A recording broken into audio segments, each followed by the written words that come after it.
বুদ্ধির ঝাঁপি পর্ব 97তে আপনাকে স্বাগত বন্ধু।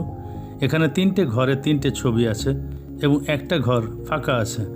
1, 2, 3 পরপর 3টে ছবি থেকে একটা করে অক্ষর নিয়ে একটা অর্থপূর্ণ শব্দ বানাতে হবে, যেটা বসবে চতুর্থ ঘরটায়, যা আপনি নিশ্চয়ই পারবেন। আপনি ভাবার জন্য 20 সেকেন্ড সময় পাবেন। তারপর আপনি আপনার উত্তর কমেন্ট বক্সে লিখে দিন। আপনার সময় শুরু হচ্ছে এখন।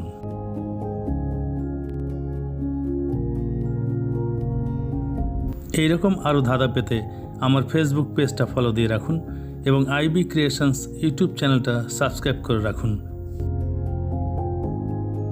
এই পর্বের সঠিক উত্তর আগামী পর্বে জানিয়ে দেওয়া হবে। সময় শেষ। পর্ব 96-এর উত্তর লাটাই।